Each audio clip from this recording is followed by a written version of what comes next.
Alrighty, how's it going? Jonathan here with Boston Collectors. Today we wanted to discuss the exhibition coming soon over in Hong Kong at City Plaza. Hot Toys and Star Wars join forces for the Power of the Dark Side exhibition taking place between April 27th and June 2nd of this year.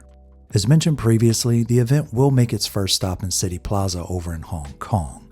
It sounds as if the event will move around based on verbiage though. There are opening hours, but it doesn't matter for us over here in the States. The promotional card is using photos we've seen before from each release, apart from figures like Starkiller, Darth Revan, the Fourth Sister, and the Fifth Brother. So our first question is, does this promotional image mean we'll see 2.0 or re-releases? It's difficult to say. Hot Toys is Hot Toys at the end of the day, and we can't really judge anything off of this promotion. However, they're proud of their past work, and oftentimes exhibitions doesn't mean we'll see any of it in our collections anytime soon. Could they re-release figures? Yes, absolutely. They have done it in the past with figures like Attack of the Clones Yoda and The Empire Strikes Back Darth Vader. Kind of. Technically it's an anniversary release with a different MMS number being MMS 572 versus the earlier release marked as MMS 452. Between collectors, they're exactly the same. We'll leave the example short because bringing up Heavy Mando compared to Paz Vizsla could take a lot longer. Re-releases are possible. This could also point out the line in their text where they mention staying tuned for more event information and exclusive limited product announcements. Open-ended maybe, because they could be referencing a figure like the recently released Umbra Operative. Our unboxing and review for him is on the way, so stay tuned for that.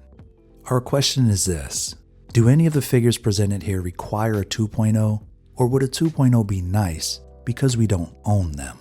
Being openly honest, I don't see a reason for 2.0 figures for any of the characters here. However, there is an argument that could be made. Starting from the lower right, we have Count Dooku, who was released in 2019. Portraits are a lot sharper these days and appear far more lifelike when their eyes are movable, along with hilts which are designed far better than the previous arm plug-in mechanics. On another note, they could consider leather or plastic styled as leather to reduce the chance of deterioration. That's where it ends though. Does that qualify him for a 2.0? Maybe at some point, but I don't think now is the time. Maybe in 3 years for the 25th anniversary, but this one could just be more on the re-release side of things for now. As for Kylo Ren, he was released back in 2021. While I still feel his original hair design was far better than the final product, I don't think it qualifies him for a 2.0. Similar to Dooku, yes, they can give him rolling eyes, but that isn't enough. Not even for an all-new LED hilt design. If they were to go the artisan route, it'd be a pretty low edition size due to the hate for the sequels, but it's the only route they could go. For what it's worth, I don't see this one being re-released or receiving the 2.0 treatment. As for Vader, believe it or not, there are people still waiting for their copy from the Kenobi series. There's no argument here at all.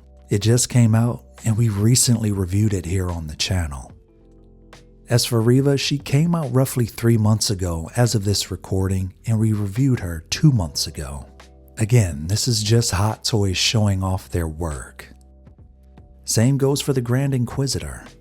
I don't think we should look too deep into a re-release unless something in their story come up the way it did with the Heavy Mandalorian though.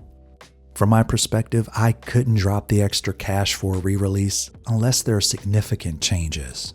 And that will vary from collector to collector, and I can only speak for myself. With Tales of the Empire coming soon, the Inquisitors might be on a few lists. By the way, consider checking out The Rise of the Red Blade. It's an awesome book from the perspective of a Jedi turned Inquisitor. Again, it's a phenomenal read and it covers her journey from the Battle of Geonosis forward. But getting back on topic, we have the Phantom Menace Darth Maul. I rank this release the same way I do the DX07 Luke Skywalker. It's a set that's almost so perfect, it can stay as is and never see a reissue or a 2.0. Would it be nice? Absolutely, but again, is it needed? Darth Maul was part of an era that we seldom experience these days. 2 portraits, a vehicle, and multiple hands alongside a highly articulated body. Yes, his joints could be tighter and his portrait could be sharper compared to the designs that we have today. But on the other hand, it's a piece that was so great for its time. In order to replicate that again, we'd be spending far more money than we did before. I'd pass on a re-release or a 2.0 unless there were significant changes. But what about figures like Darkside Anakin, who was originally meant to be a San Diego Comic-Con exclusive? Let us know what you think down below.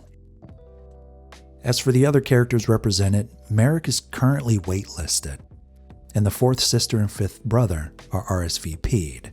Links for both of them can be found down below. Darth Sidious is set to release between Q2 and Q3 of this year. I'd have loved seeing an all-new release of Palpatine from the sequels, personally. His reborn appearance looked great and would have been a great addition to the collection. Not only that, after seeing him across multiple shows since his Return of the Jedi release, we could have had a meaner expression to that design represented. Starkiller and Darth Revan are the ones who stole the show, and we all know it. You might have seen a few figures on his card that you would like to have, but the vast majority were drawn to these two. This is how I would have liked the card to go. All new releases from the dark side of the Force featuring characters like Darth Revan, Starkiller, maybe General Grievous, Admiral Enigma, Darth Nihilus, Darth Malgus, and maybe even an all-new Palpatine. My list could go on. I wouldn't have been upset at Trilla, the 9th sister, Inquisitor Cal, or even Darkseid Rey. All in all, I'm taking this as a promotional run with a few new figures on the way. If there are re-releases, I feel as if they'll be the limited figures. I'll be genuinely surprised if we receive more than 5 new figures from this run, but my hopes are tamed. Let us know what you think and share your thoughts with us down below. What characters would you like to see, and do you think any of these warrant a 2.0 or a re-release? This is Jonathan with Boston Collectors, and thanks for watching.